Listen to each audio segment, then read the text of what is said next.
Good evening, primetime partiers. It's primetime party time. Welcome back, friends of the show. If you're a first timer, we are a live digital radio show and podcast covering all things primetime, past and present.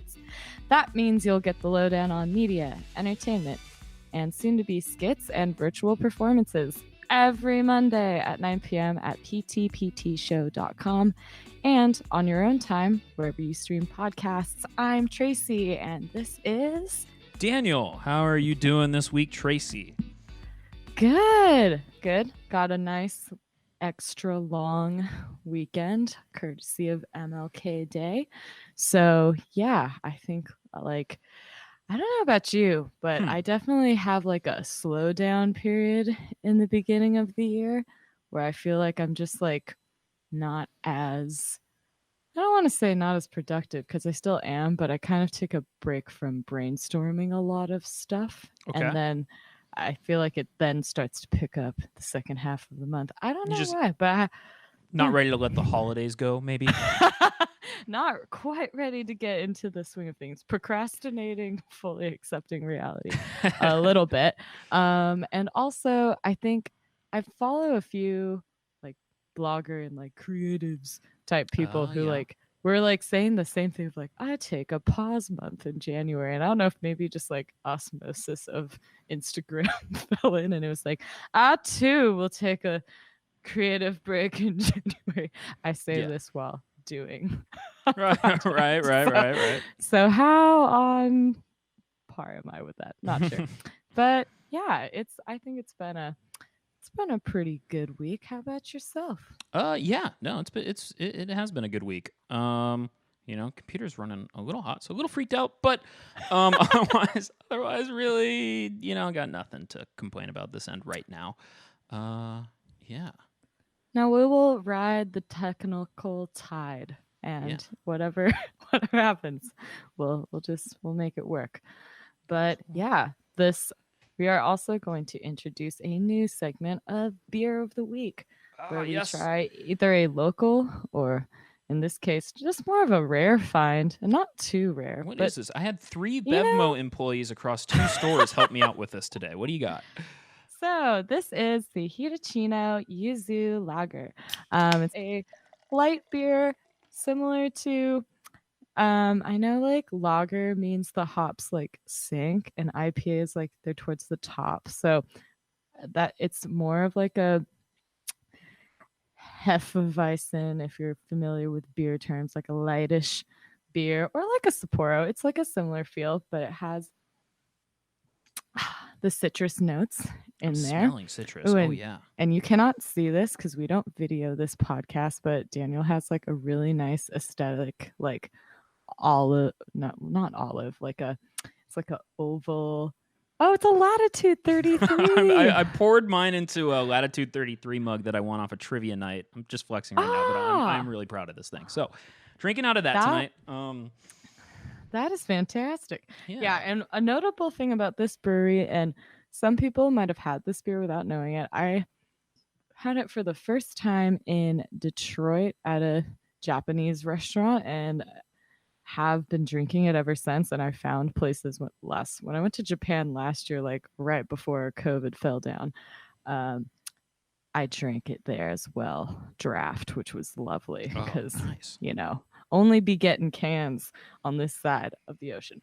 But you'll see that it has this very notable like red owl in the center. So all of the Kyuchi beers that's like their logo. It's honestly really cute. I've Googled many times looking for merch and they do not have merch. And I'm like, I only find this like third party, like Amazon merch from like, I feel like the name, I always read it because I look for like, is this official? And it's like adamsshirts.com. And I'm like, no, I could legally, print an iron-on a shirt, but I would not be ballsy enough to sell it.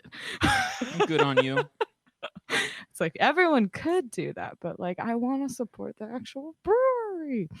So yeah, if anyone in the chat, let me know if you actually know where to find merch from here. But or what your beverage is tonight. Also, what you drinking tonight? Because yeah, we wanted to kind of like start showcasing a lot of local places. This is more of a out there. You can find it at Bevmo. You could get it probably at some other like specialty beer stores, but Yeah, I saw it available at a Total Wine and More. there you go. Places that have like a large selection will have this. So it's not impossible to find, but it also like won't be at Trader Joe's or like Vaughn's. So it's true. it's out there, but it's very nice. It is a lot more like, some beers they'll say it's this flavor and you only get like a teensy taste of this. This is like you really do taste the yuzu. So I like that because I got another yuzu beer recently and it was not the same. And I was like, it's very subtle. I like it strong. Yeah. But yeah, this is very flavorful.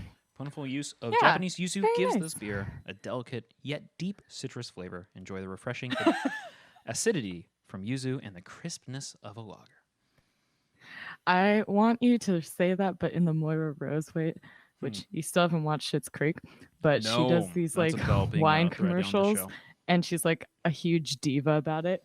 But it's like plentiful use of Japanese yuzu gives this beer a delicate yet deep citrus flavor. Like she just like puts on the ham. It's super funny. Well, we got way but more of these that's to what go, I so feel I'll practice. when I look at when I read ad copy that's like really like tantalizing about food, I can't help but hear it in that voice. It's great. It's so great.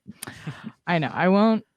At the end of this year, we'll have to tally how many times does Tracy remind Daniel to watch Schitt's Creek. Well, we'll see if I can if I can manage to watch it. Maybe no more. Until then, though, we watched something else today, which we will get to, or this week, which we will get to. But what are we doing first? What do we got in store for tonight? Yeah, well, we're going to stay consistent and go with our toast and a roast for this week. So, Daniel, do start with your toast and roast. All right. My toast for this week is actually for our audience. We've been getting a lot of like really great feedback while we've been kind of starting this. So thank you to everybody who is sort of like writing in or letting us know how things are going or how you're liking or what you want out of certain segments and out of the show. It's really awesome. You're really awesome. So yeah, thank you for that. That's definitely my big toast for the week. Yes, thank you. Somebody has been rating us on iTunes. I saw that recently. Someone did. That's amazing. Friends who are doing that, thank you very much. That's awesome. Yeah, big thanks. Okay, and you know what? On a lesser note, I'm gonna go on my roast. I have like apartment laundry rooms, So, you go in and everybody knows you pay a certain amount, usually in quarters, but we have an app. And oh no. The app, you just load money onto it and you get a couple cycles and you're good to go. But this app has started sending me lottery notifications. And like right in the middle of when I'm trying to press pay on these like washing machines, and it's like aggressively trying to get me to enter the lotto. And I would have so many facts for you about why that's so terrible, but I don't want to search anything about the lottery on my browser because I don't want any more targeted ads on it. And it is driving me insane just trying to do laundry weekly. So that's my big roast for the week. That's interesting that you're getting lotto ads on the laundry app. That's different because at first I was kind of like, is it a lottery for the laundry? Like spin the wheel, you're drying for free. Yeah, that would be productive, but this is not that. This is just for the regular California lottery. Simply just for regular California lottery. It is infuriating. Maybe like people aren't buying as many scratchers during COVID. Maybe is it possible creative with that they're down? Perhaps. I could see that. I don't think I've ever bought a lottery ticket. I know I went with one of my friends turned 18 as we were entering university. So I remember we went out and we're like, we're going to get you pierced. We're going to get your lotto ticket, like all that stuff. We were just like, we got to get this done. Yeah. We've been 18 for a while. Like I'm approaching 19. We got to wrap this up. Right. So I remember being along for the journey, but I feel like I'm Never. just far too cynical for lotto tickets. It's I'll just fair. go, no, won't happen for me. I could have taken this $5 and invested it, and that's a little bit more certain. That's, I, So it's, yeah. Maybe we'll get a spite out grossly on this practical. lotto, but yeah, I bought a couple lotto tickets. Well, I had a friend. Who worked the lotto at the Del Mar Fair, so it was more so just to like Oh, keep him employed. But yeah, yeah, I would do that too. no, If I, I'm anytime sure there's he had no something where trouble. But yeah, Tracy, what's your toast and roast?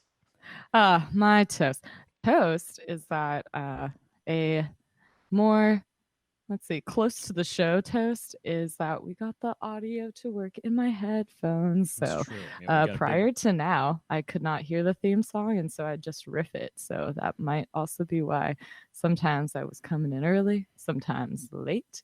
So I really like that I can groove along to our great theme song. Big behind the My other scenes victories this week. Oh yeah. Yes, we love to work out a technical glitch. It is very satisfying.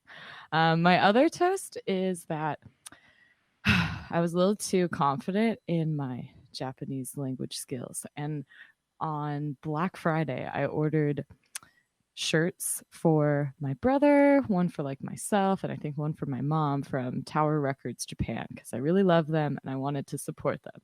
Even though they're not necessarily like a small business, they went out of business here. So I was like, well, let's just keep them going. Okay. I like it. So I did that. And I was so confused because I bought them like Thanksgiving weekend, and they still had yet to arrive. And I would keep checking the portal, and there would be like no update. So I How finally often? caved, Like daily, and I 3 times a day, messaged 6 times a day. like Just kidding. I mean, yeah, like I would be like, where is it? And I had to kind of get some other like when I was like expecting that to be a part of someone's gift, I was like, well, we're just gonna get this other one that's also nice. And like if this does arrive, then it'll just be like a happy January present. Always nice. Which it did actually come by the next actual holiday. So whoever planned that over at DHL, appreciate someone who commits. It's like a sub toast. But yeah, it's like you will get it by the next holiday, miss. But yeah, there was like a lost in translation bit about me paying the international shipping fee. It really should have been a flag when I saw it be 0, and I was just like, maybe they took the shipping fee with their like cut of being the third party that goes in between these international companies. And it should have really dawned on me that's like, Tracy, international shipping is never free from a third party. You silly girl. So yeah, then I contacted customer support. They were really fast too. Someone like emailed me back in English because I think they were like, this girl be struggling. And I also wrote my email in English, so it was kind of a flag to be like, okay. Because yeah, I totally missed it when I skimmed the email. There was like a little bit where I was supposed to pay for the shipping, and it would like ship as soon as I paid it. So they were like, yeah, follow this link and you will get it. And like the moment I paid for it, I got like an immediate email of like, you've been approved, it's leaving the warehouse. I was like, this is all on me. So, if you take 2 to 3 years of language in college, you might start thinking like you can start buying stuff not in your native language. And I'm just reminding everyone to stay humble. Stay humble. You might misread something. I know. And I should know because I've had to order merch for work that goes to like various locations. It's like, Trace, those FedEx fees be real high. Real high. What's your roast? So, oh yeah, I know that was my toast. I had a little bit of a roast of myself for just not reading things very well. So that's on me. My roast, quite literally, was of my microwave because I used a microwave quote unquote safe container, and I was like just like heating some like kale and roasted chickpeas that I made the other day, and then I could definitely smell smoke. And it exploded. Like there's just like a piece of like plastic like melted to my microwave plate. I was like, this can't be good. Yeah, I know. I opened all the windows and like fanned it out because I was like, man, smells like pretty not great. Don't like the casual carcinogens that are probably floating around my Of course one not. bedroom. So we're gonna fan this out. I'm sure I'm not the only one who's exploded a Tupperware in a microwave. Not the first pilgrim on that Plymouth Rock. But, and also I microwaved something else later today and I was like, it sounds fairly normal. But I also was like, let's mentally prepare that we might have to replace this appliance within the calendar year. I Oh, could see yeah, this yeah. happening. I definitely remember my childhood microwave going out the wayside for because of a potato microwave situation. So I know like something can just explode and it can be like microwave is donezo. Yeah, You I shall think I took out one of my replace. parents' microwaves as a kid for sure. Yeah, I Can't. mean, you Who used to knows? microwave everything for fun. I think this is like a Everything. child of the 90s thing of like, hey, I'm gonna put that CD in there. Right. Get the Watch peeps something going with the crazy toothpicks happen. and see which one jousts the other one. Yeah, I of used to course. microwave marshmallows. Like I would be making s'mores, but I also like to just watch them grow really big. Oh, And then what my a boyfriend talks about microwaving like potato chip bags, which I'm pretty sure is really bad. And they really? would I've like never shrink. heard of this. He's like, they were like shrink-a-dinks. They would go mini. I was like, I'm pretty sure there's aluminum in there, bro. Like, that was Wow. probably not good.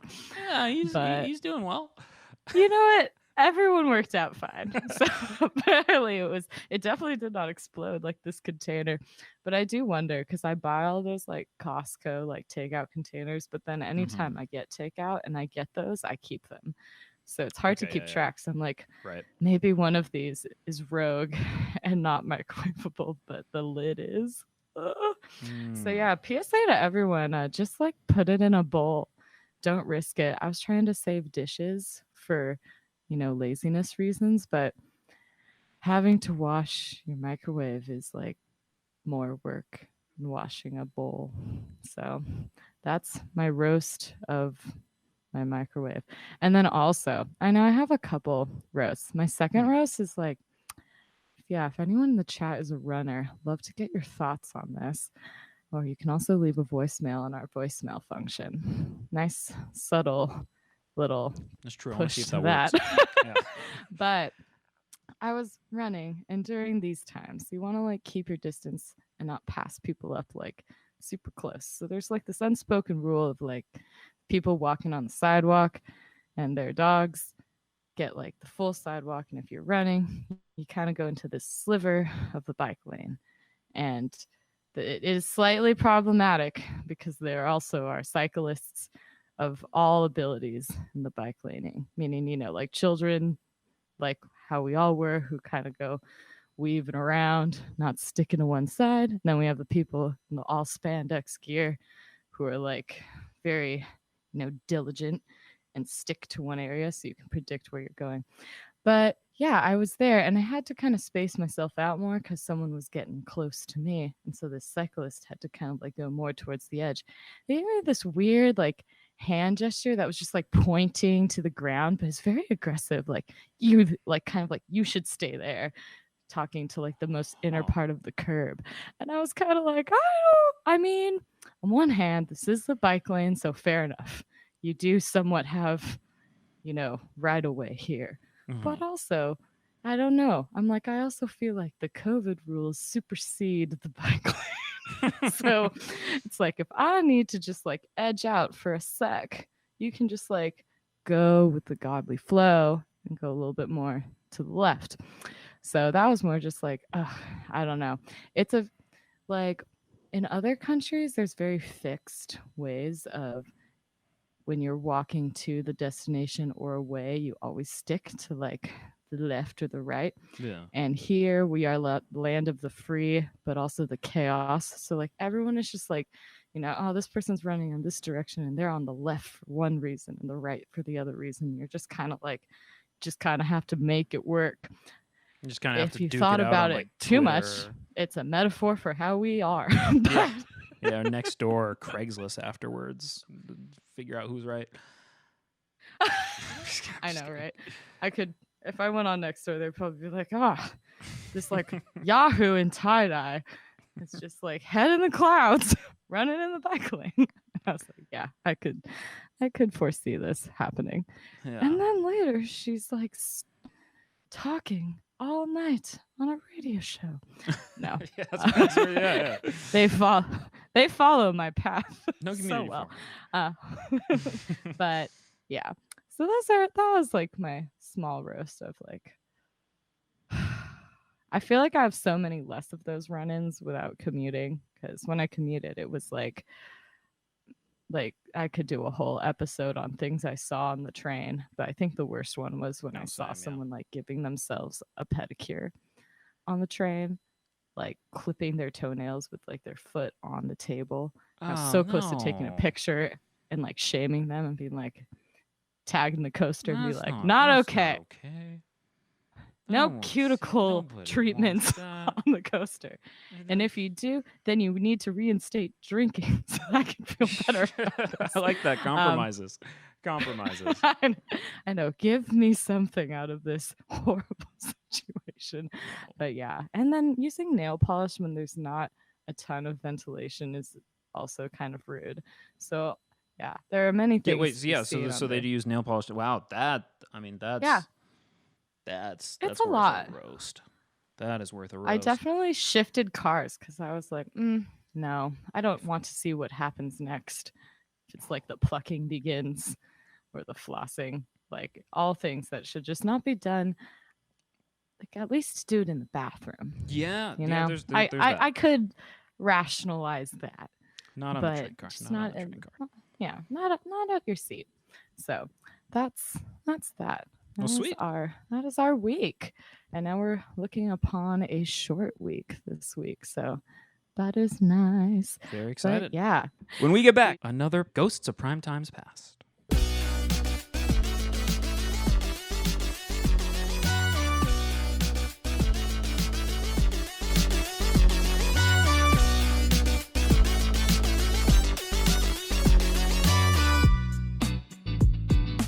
And we are back. So, we are back. Ghosts of Prime Times Past. Last week, we decided to look at a cult-followed primetime show.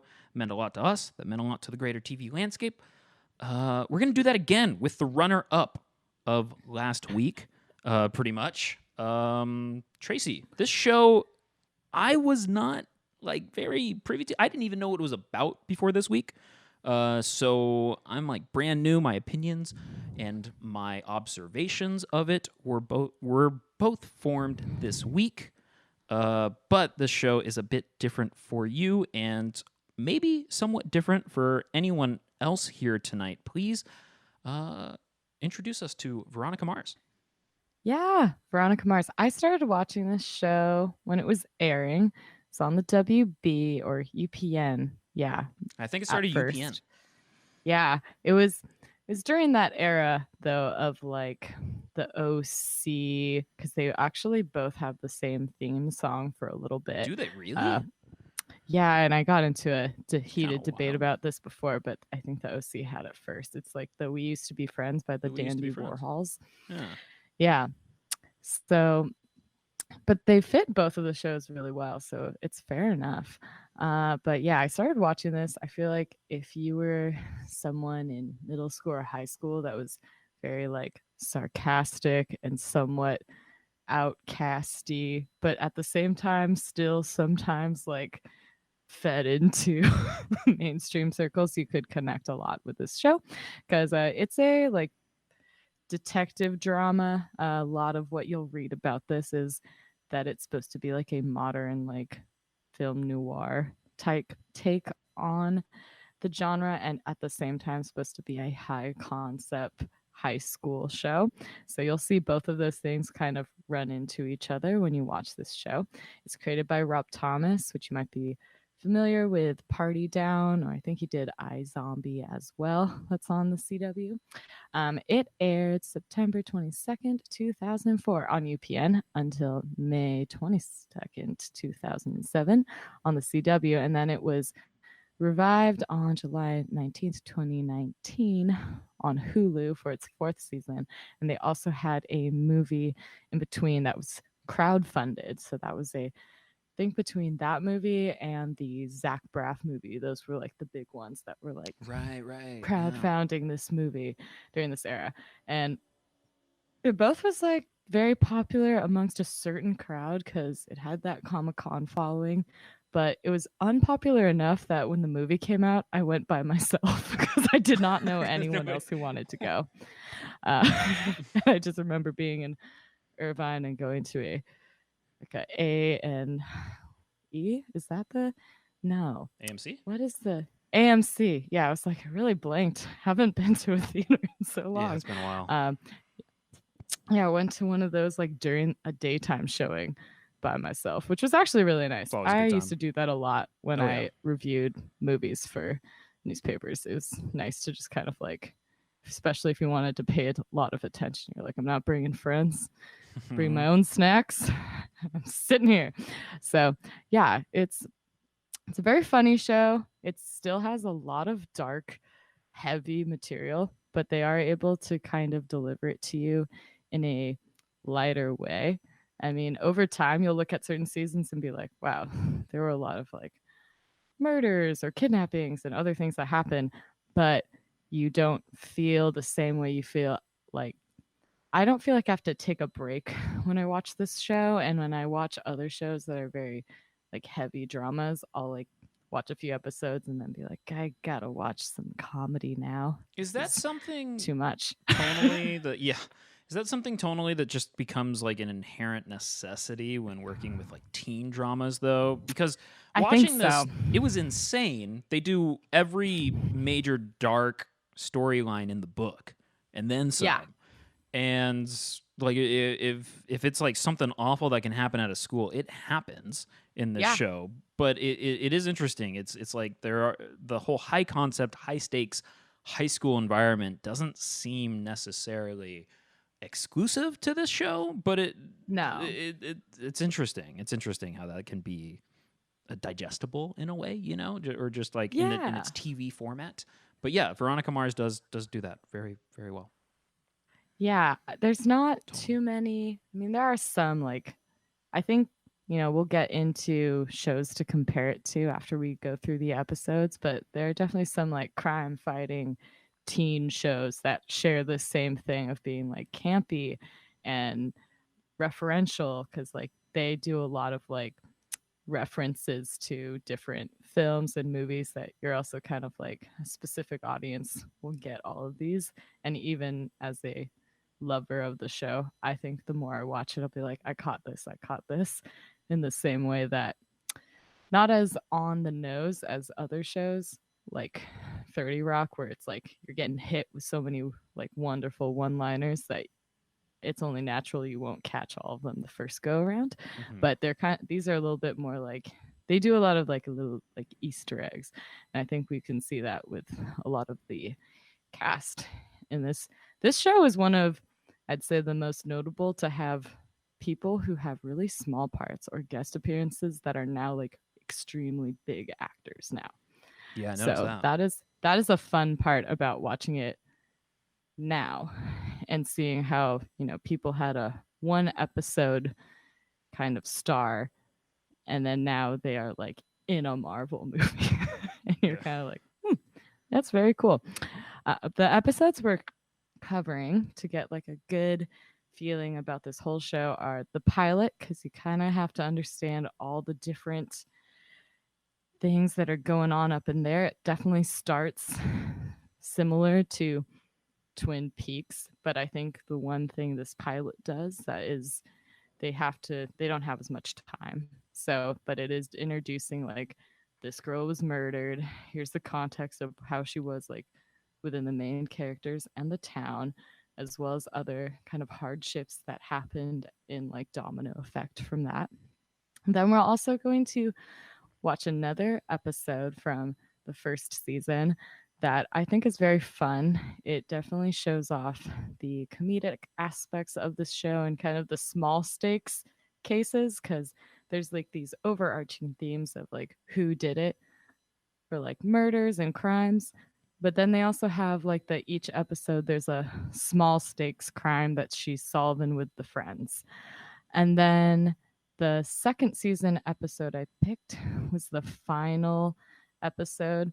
So it really wraps up the who did it from season one without having to watch every episode of season one, as well as the, you know, villain mastermind for the second season. So you kind of get an idea of everything that happened within that point.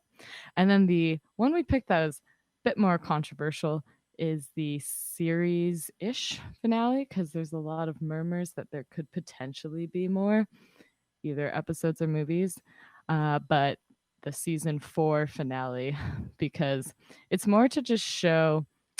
I think it's cool to see where she ended in the second season and how it ended in the fourth season to be like this new beginning, but they're also in a way kind of similar. But it's a gut-wrenching episode. So we will do now a spoiler alert. If you have not watched the show, we are going to talk about many plot lines that have happened. And so if you want to not be spoiled, That's it. That was you prime can. time party time You for this week. right. I was like, then tune out. No, I feel like most people, if you're hooked by this episode, you've probably either watched or have heard murmurs of Veronica Mars. So to the pilot episode. Yeah. How did you feel about this as a first time viewer, Daniel? Yeah. Okay. So as a first time viewer, I mean the episodes that you curated as a whole, I could tell were very much like the main beats of the main story plus the episode in season 1. The pilot episode, it is kind of like, so in the pilot episode, it establishes a lot of like the murder mystery of Veronica Mars's best friend, Lily Kane, and really like the other major characters at the high school, and Veronica's fall from grace as a popular girl into more of an outcast, who also on the side helps out with her father's like private investigator business, because he is this shamed sheriff from the same murder case that the season's about Veronica's best friend. It's all this interconnected, crazy town that's like slightly a spin-off of Oceanside, California. So I'm here for the San Diego stuff. But and then as well, it sets up some other supporting characters, namely her friends Wallace and Weevil, and basically like goes through, sets up the main plot of the series, and then also sort of does a one-off about so the one-off, from my understanding, was defeating the first villain of the season, which is a very long-time cast member who I feel like we're going to talk a lot about this episode, Logan. Yes. And it's basically the entire like cast of it's Veronica and Weevil and Wallace all kind of teaming up for the first time to take down this major character. So that was the pilot, and I enjoyed it. It was a very good TV pilot. Fun fact. Yeah, oh yeah. This pilot aired on the same date that the pilot for Lost did, September 22nd, 2004. That is a good day for popular really good day for television and quality mystery shows. Oh yeah. Man, but that is good context, because there are like a lot of money shows that I feel like started around this time. So yeah, it's kind of a big prime time's broken open. TV's broken open. We can do serialized stuff. The show's very serialized for being somewhat procedural. Yeah. Budgets got bigger. Talent started being like, you know what? Yeah, I'm down for TV. It was, and then it was just a bunch of network money. So it was a great era. This is definitely false. Yeah, money TV. It's a very succinct pilot.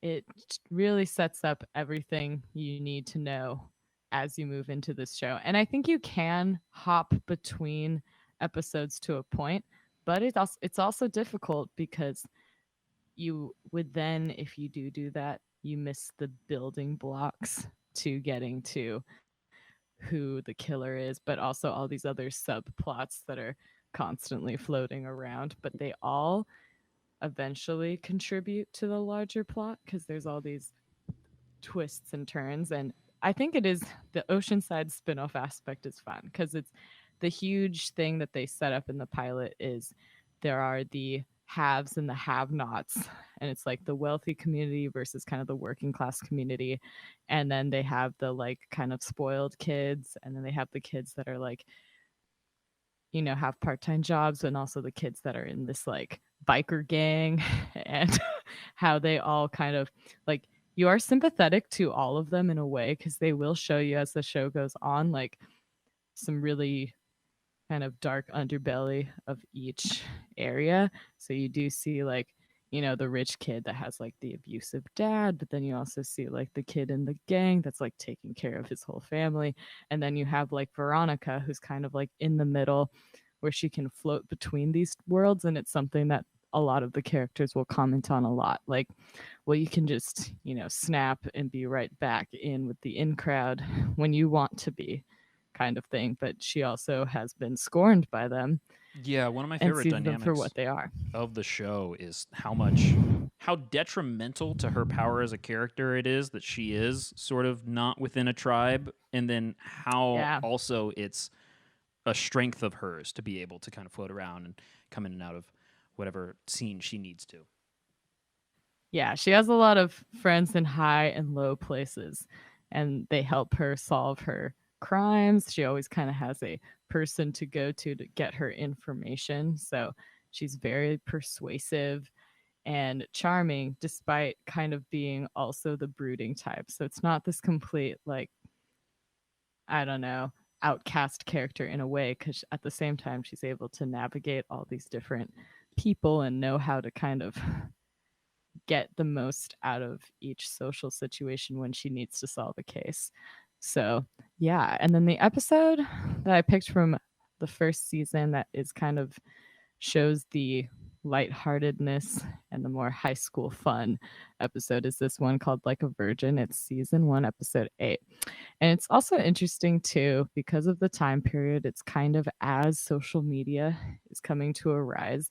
So, and in that kind of MySpace truth is type era, this girl who ends up being a character moving forward who's kind of she's like the computer science whiz kid, and she makes this test that's has all these questions that's supposed to like tell people kind of like how much of a badass they are or a goody two shoes. And there's definitely, they have some gender roles play into that where it's like with the girls it means like, they're kind of bad and looked down upon, and with the guys it's kind of like a you're a stud. So they definitely play into that. The show is very good about showing kind of gender gaps and different ways and being kind of creative about how they display that. But they're also showing how this girl made this app to kind of milk a lot of these people who are very gossipy and wanting to throw each other under the bus and profit off of it, because she made this option where they could buy each other's test results for like $10. And so it's a fun episode too because you get to see a lot of the crowd that rejected her, the ones that are actually very likable, and the ones that are you can see why she would not want to re-enter that world. And on the flip side too, you're getting to see the next kind of partner in her squad emerge to the table.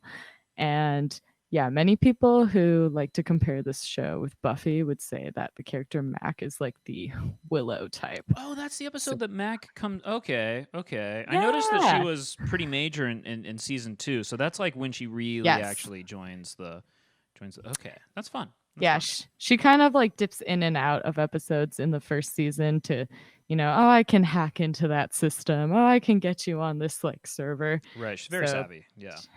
yeah, so she's supposed to kind of be that like, the Q in James Bond, the person who does all Oh, that's the a good way to put it. behind the scenes tech info. And yeah, so that's what happens in this episode. You get to see the full high school dynamics take place. It's very, very high school because it's all about Very high school. rumors and reputation and like, the girls that seem good get It's like their refreshing. Yeah. results fraudulently changed.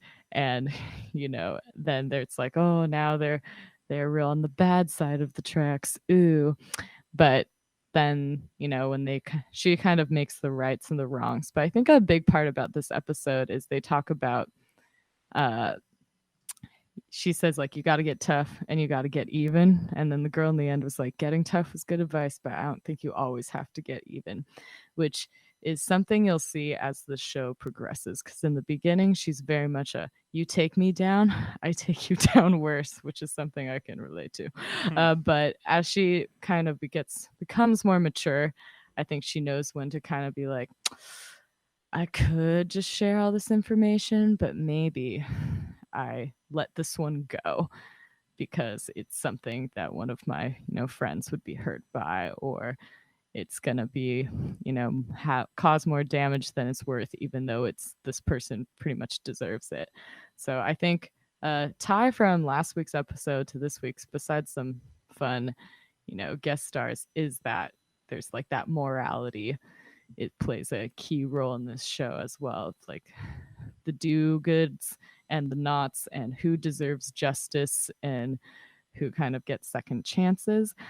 Speaking of, the second season episode we watched is the finale, and it tells you who the murderer in the first season is, who gets away with it. Yeah. Yeah. A little bit. He doesn't get away with it fully, but in terms of the legal system, he did. The murder ends up being, from what I could understand, Logan's father killed Veronica's best friend. Yes. Who, because she was having a relationship with Logan's father, and Logan's father's like this A-list actor. Yeah. So she was dating community. Logan. Okay, like, so that was Lily her boyfriend. Was dating Logan. Yeah, so she was dating Logan. So how does Teddy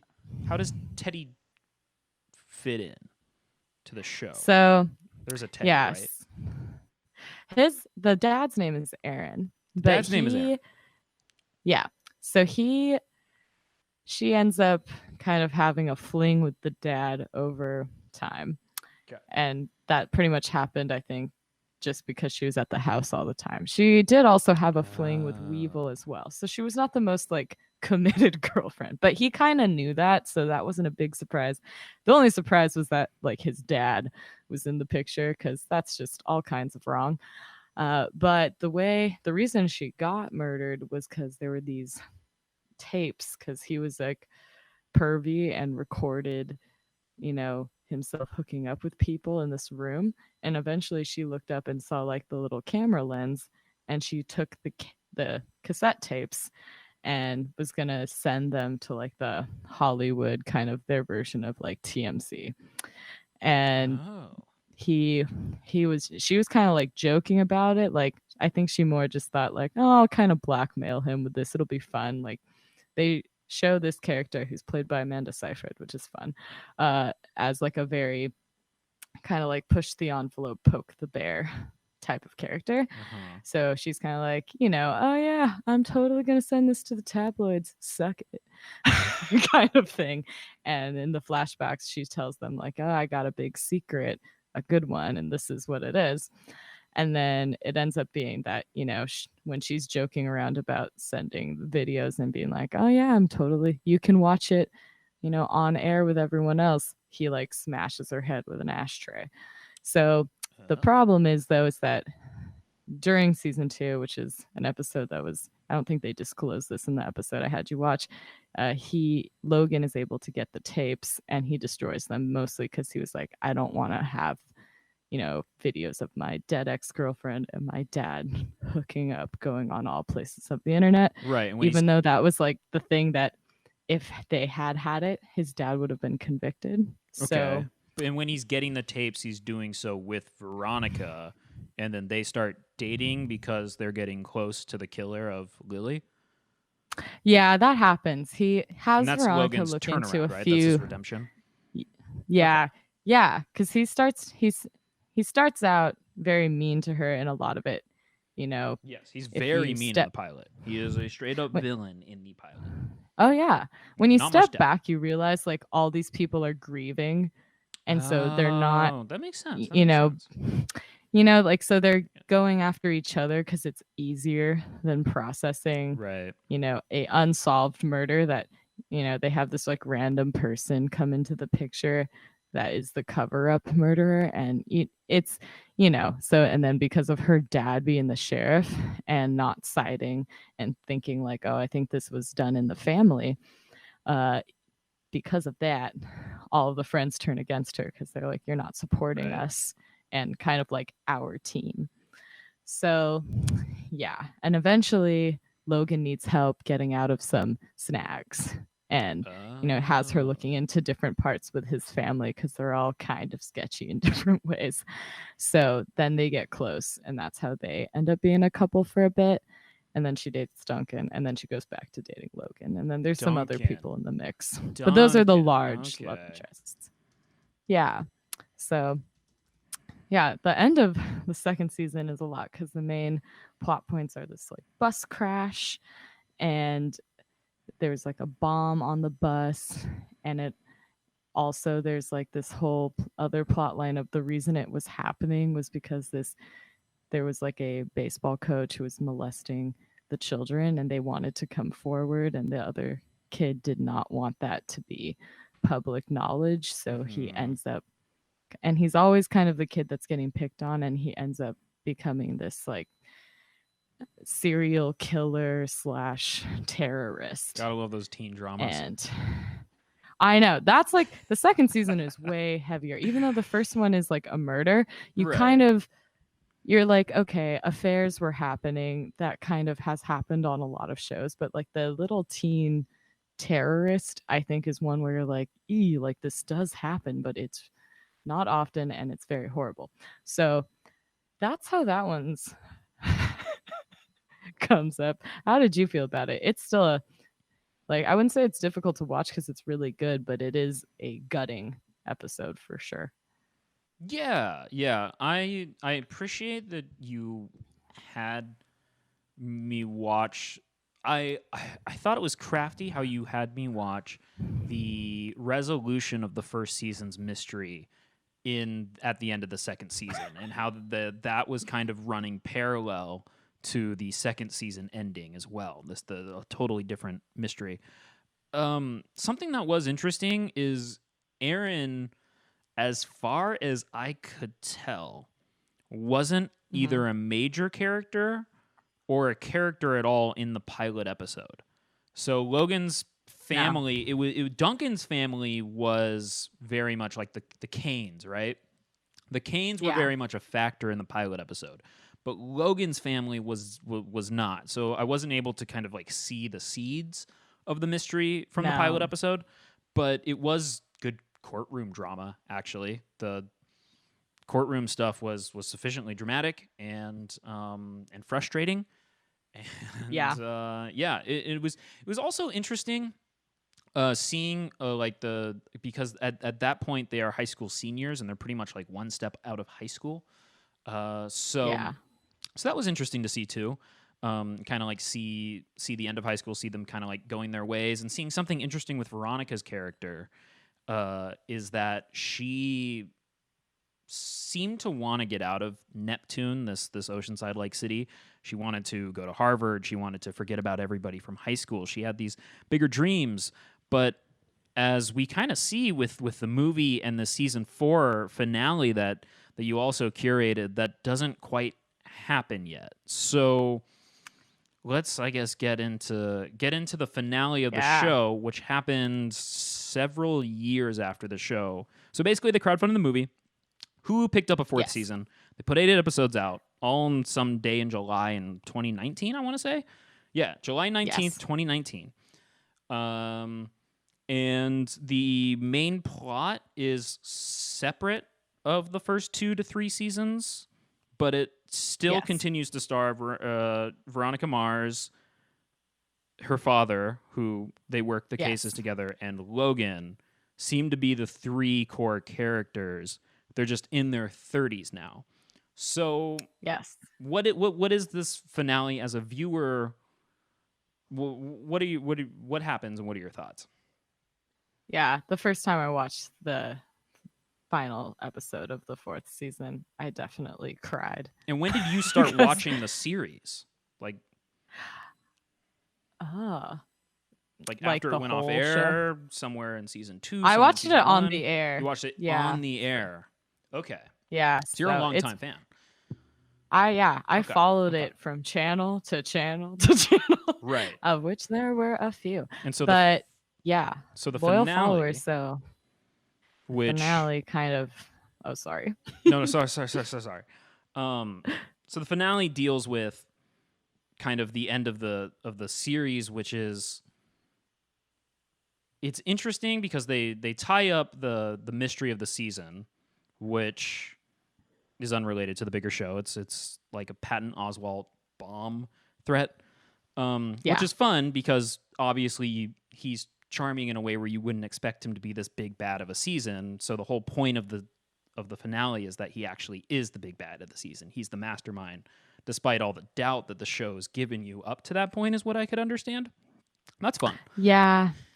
They have all of this like group called the Murder Heads, I think is what they're called. Yes, and yeah. it's a little bit slightly meta because it's supposed to be like, oh, these people who are obsessed with like solving crimes and murders start to give all these tips because they've been listening to all these different like podcasts and movies, and we all know people who are like the watch Law and Order every night type people. So that's they're kind of playing into that, and also it's a little bit of a haha because if you watch this show, you're also probably falling slightly into that category.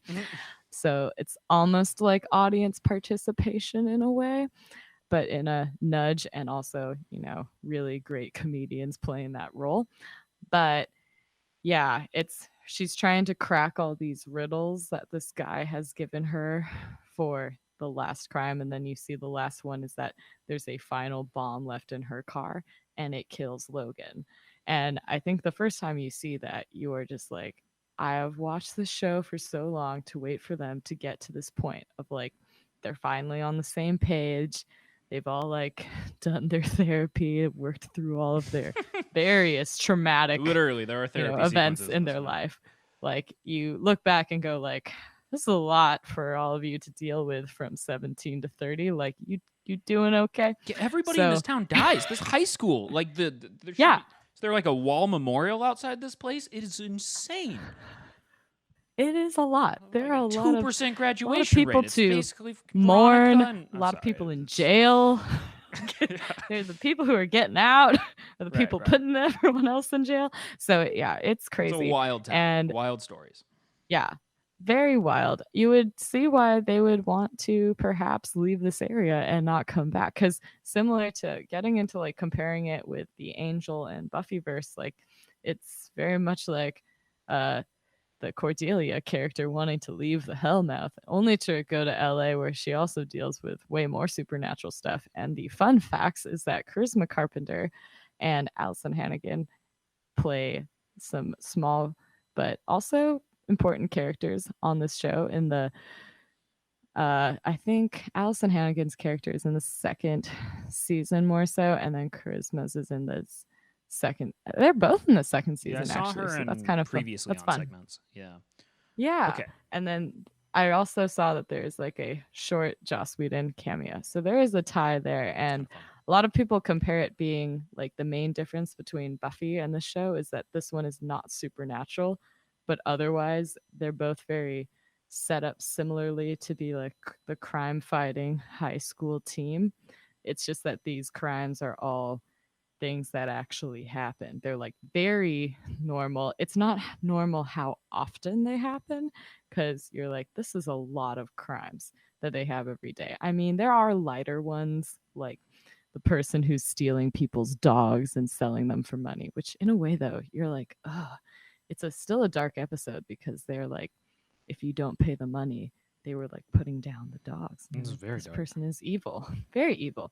But they have episodes like that, or episodes like the Purity Test, that are all about like superficial high school drama. They have one too where there's like a girl where like a guy wants to post a girl of like doing like a silly thing, like video wise, that just she doesn't want it to get out. And so she's kind of tracking down who has the video. So, like, there are ones that are more on that side of the more like high school reputation. And then there So are the ones that are violence, yeah. lots and lots of violence. So how does the show basically, I guess as we're wrapping up, like getting to Logan's death, how does the show make Yeah. the transition from high school drama, like high concept, really high stakes high school drama, to Yeah. high stakes like adult detective drama that continues the stakes but doesn't have the high school flair? I only saw the finale, Yeah. and it wasn't really like at that point it seemed as if the characters have kept their core relationships overall. Like Veronica never really got out of Neptune. Logan definitely grew up, calmed down, um, and the father became happy in his situation as a private investigator. But how Yeah. does that show otherwise? How was that transition, and what led up to basically like Logan's untimely demise on their wedding day, Yes. on the season, on So the the series finale up to this point? I know. It's so much drama packed It's a into lot of that drama. final It's a lot of episode. drama, but like, yeah. The movie does bridge that gap a Okay. lot. So Okay. it's about her. She has like a lawyer job. Lawyer job. She has a job as a lawyer. I think it's supposed to be in like New York City. It's like a very Oh wow. Okay. So she does get out of elite Neptune. like law firm job for Huh. a bit, and then she goes back for the high school reunion and gets sucked into Oh, that's great. That's a great hey, premise. like Logan needs her Premise. help getting out of a jam. But then I haven't watched the movie in a bit, but I know like towards the end, like he joins the Navy, and that's supposed to be him kind of getting his stuff together and getting on the right path. And Right. then once the series begins, it's a lot more the way they, I think, bridge the high school to adult life is making it a lot more about the inequality in this fictional Neptune city. And it's about, spring break. The city relies on tourism dollars, which we can definitely relate to as native San Diegans. And then, but it's also this like, who are we serving? Are we serving the college kids or the luxury travelers? And which Hmm. businesses are going to survive and which one of them are going to go? And that ultimately is what's fueling the crimes that are happening around town, is people who want to see either the gentrification happen quicker or not at all. And I think that was always something they were kind of like having winking at in the original series of like which side is going to win. They in high school it was like the 09ers, which was like their zip code, and then the people who were not in that zip code, and like which one will become the majority overall. And I think that's what kind of took over the high school aspect in the final series, Okay. unless we get more. Yeah, so Interesting. it's a lot more about Neptune being a character as well. That's But fun. they also end the series with her not having to be there anymore, because you see her driving off into the distance. She could easily become a freelance detective and have all these different crimes because she really is no longer tied to Neptune No. Yeah, now I noticed that that. Yeah. Logan passed So she away. finally And they gets her kind of wish of being show able to her go off. dad being all right. Yeah. They have an episode sprinkled in there where her and Leo have fun, so you kind of like hope for her to be like, maybe you'll eventually, when enough time has passed, Is Leo go Max back to that Greenwald's relationship. character of New Girl fame? Yes, That's hilarious. I saw him briefly in season 2. I It know. is fun There to are see so many early careers of a people lot of these actors. who do small characters on this show that are great. Like Leighton Meester from Gossip Girl is a character. Oh, nice. Uh, who is his name from Arrested Development? I am so blanking, but also Scott Pilgrim. Uh, Oh, Michael Cera? yeah, Michael Oh, Cera yeah. is on a That's fun. couple episodes. Um, Tessa Thompson, who's in Thor, and then she was also in this new movie that it's called like Sylvie's Love. If you saw her face, you would know her. She's like the love interest of Wallace in the second season. Mm-hmm. And I know I'm trying to think of some other. Oh, Adam Scott plays a teacher That's in an hilarious. episode. I know. He ends up being a teacher who gets a student pregnant. So That He has the is darker character. high Yeah, school and drama. then Nice. there are so many people who have like little roles. Even I found like Army Hammer had like a guest. He plays like a really small character in one of the crimes, and there are a lot of people who are in really big movies Hmm. now that have just like a one-off or maybe a few appearances I think it makes sense, on right? the show. They're fun parts to play. There's a lot of Yeah. just drama in these episodes, and this seems like a perfect. I guess my closing thoughts are like this seems like this like perfect storm for just like a lot of television drama and like like a Yeah. high concept teen setting, and so there's a lot of fun to be had just with writing week to week scenarios. You do get the satisfaction of a season long mystery. There's a lot of great bit parts. Yeah, I mean, I never really, obviously, like I said, I never understood what this show was even about before this week. Would have never guessed it was like a high school detective show. Um, Yeah. but yeah, I don't know. What do you want to leave us about this show? Like, what are your overall like thoughts of this Ghost of Primetime's past?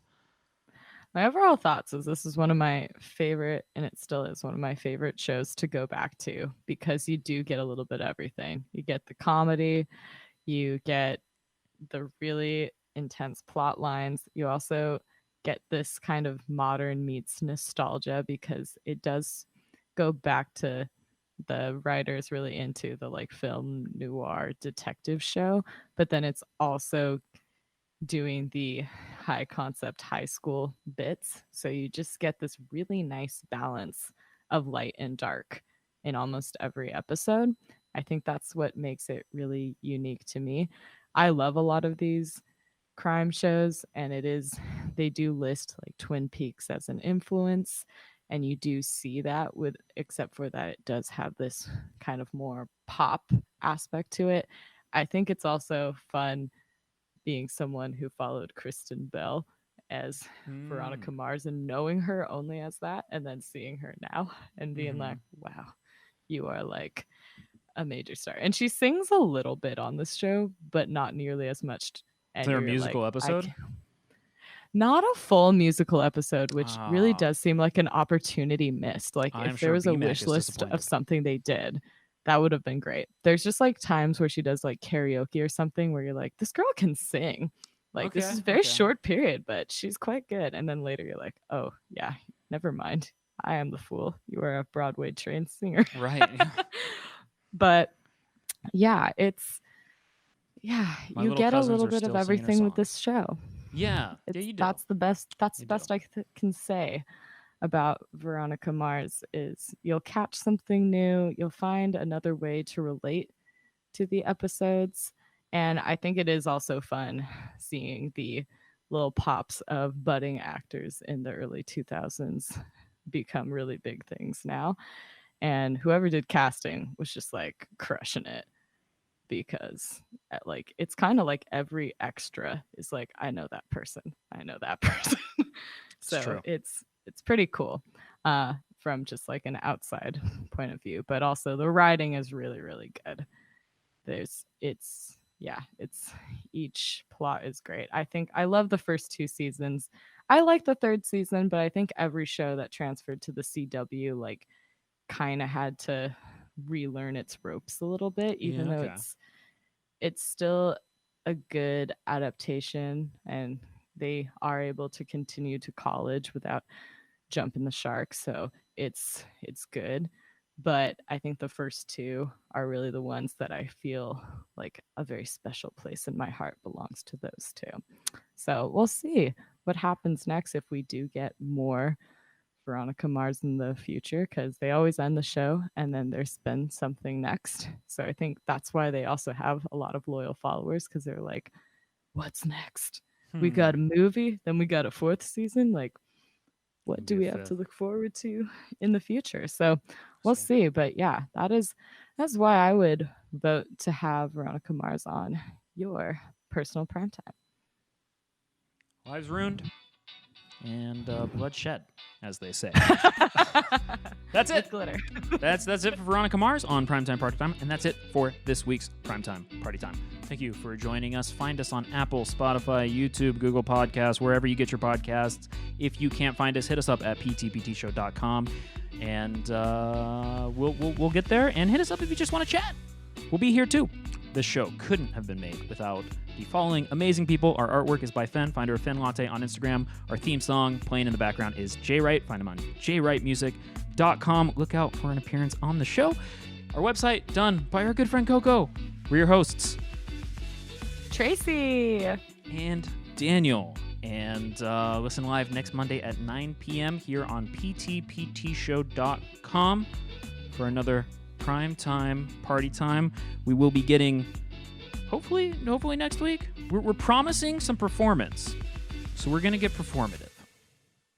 Yeah.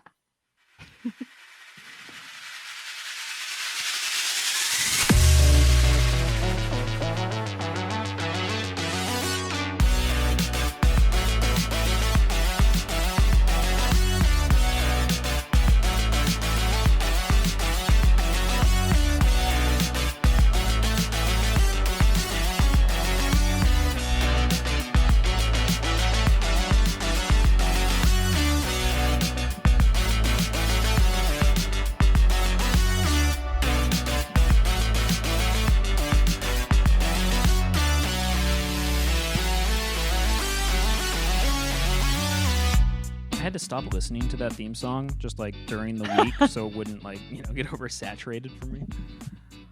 It is such a good song. I was just thinking to really myself, like, I would run to this song. Yeah. So good.